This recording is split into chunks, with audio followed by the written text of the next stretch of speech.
Acheter un condo en 2026, ça peut sembler comme une super bonne décision financière. Mais il faut faire attention. Si vous tombez en amour avec un condo et vous ne regardez pas tous les détails, ça peut facilement se transformer en cauchemar. Si on considère un parc immobilier qui vieillit beaucoup à Montréal, si on considère toutes les nouvelles lois qui sont passées dernièrement régissant la copropriété, toutes ces surprises-là, si elles n'ont pas bien été vérifiées, peuvent vous causer des milliers de dollars.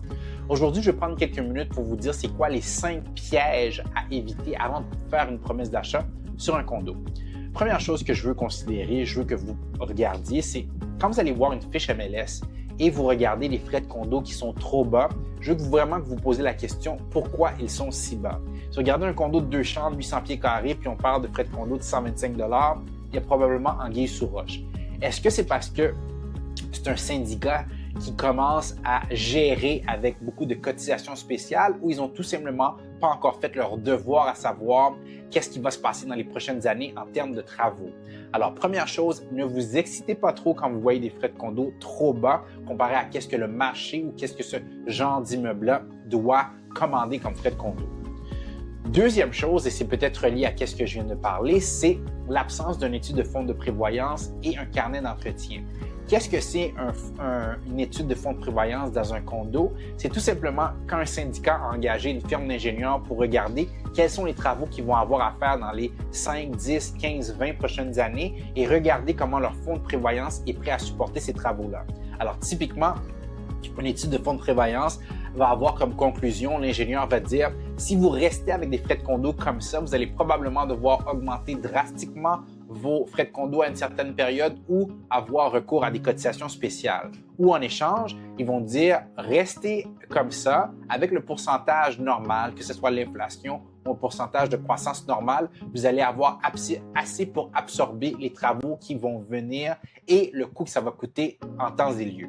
Alors, si vous regardez une copropriété et c'est une copropriété de 22 ans avec certains travaux à faire et le syndicat dit on n'a pas d'études de fonds de prévoyance ni de carnet d'entretien, posez-vous la question est-ce que c'est vraiment quelque chose dans laquelle vous voulez embarquer sans nécessairement avoir un plan pour que ces choses-là soient réglées. Troisième chose, les procès-verbaux ignorés. Je ne sais pas combien de fois je fais une promesse d'achat et dans les procès-verbaux, je me rends compte que les gens ont parlé de certains travaux qu'ils veulent faire, de certaines choses ou certains problèmes qu'ils ont eu par rapport aux contracteurs, entre copropriétaires, tout style de conversation comme ça va vous aider comme acheteur parce que c'est ça qui vous montre dans quel genre de situation vous vous embarquez. Alors, si les gens se plaignent d'un problème pour lequel ils n'ont pas encore de solution, il faut dire que quand vous allez devenir propriétaire là-dedans, vous allez devoir probablement vous ingérer pour pouvoir régler cette situation-là ou malheureusement, ça va vous coûter une certaine augmentation par rapport à vos frais de condo ou des cotisations spéciales qui vont en venir. Je vous donne un exemple.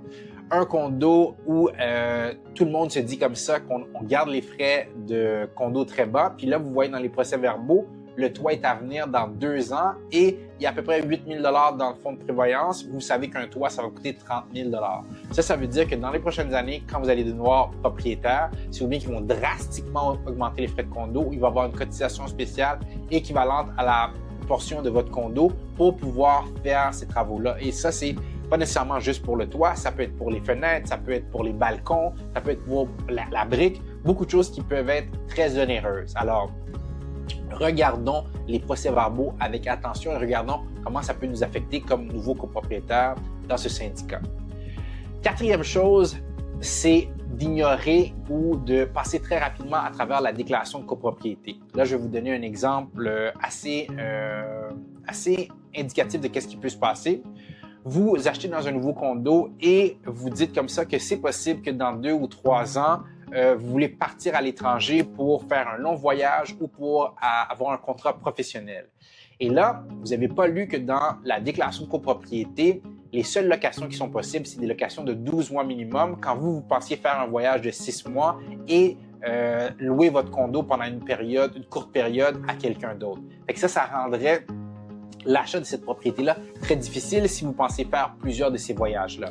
Même chose pour l'utilisation de barbecue, même chose pour avoir des animaux. Il y a certaines copropriétés qui vont limiter le nombre d'animaux que vous pouvez avoir. Alors, c'est très important de regarder comment la déclaration de copropriété, qu'elle soit divise ou indivise, va affecter les choses que vous voulez faire avec le condo à moyen et à long terme. Et ça peut aussi affecter votre valeur de revente. Dernière chose qui est très importante pour moi, et ça a beaucoup rapport avec ce qui se passe légalement au Québec. Vous le savez, on a un parc immobilier qui vieillit assez, que ce soit à Rosemont, Plateau, Ville-Marie, Villeray, dans beaucoup de secteurs.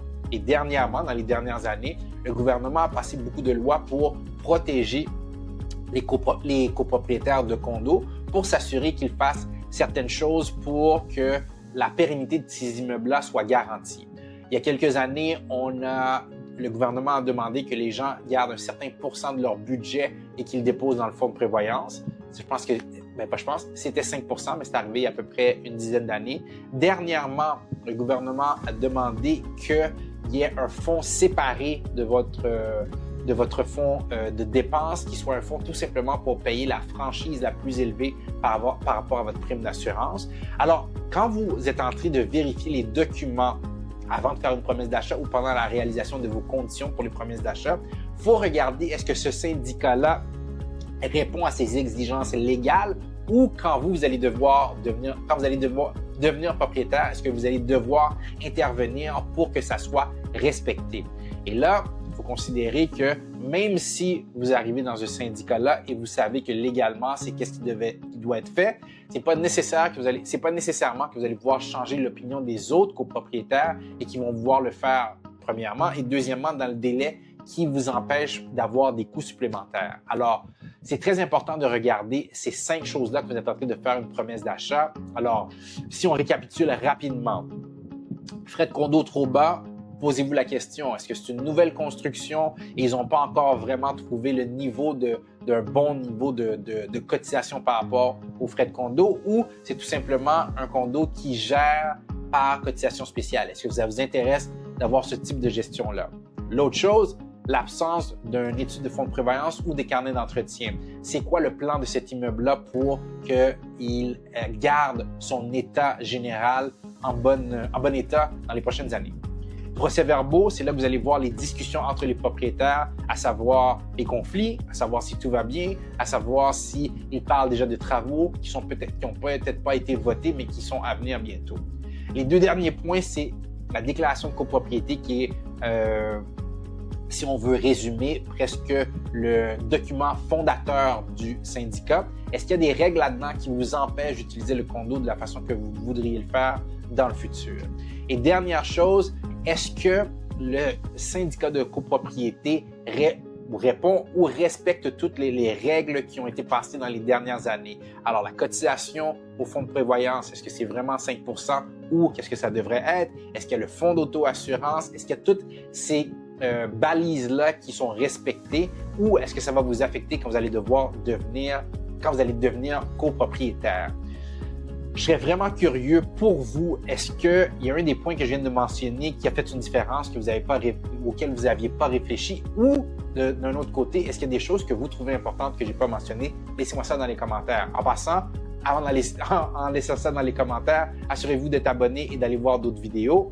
On fait ces capsules-là pour tous les gens qui sont curieux de l'immobilier, alors assurez-vous d'être abonné.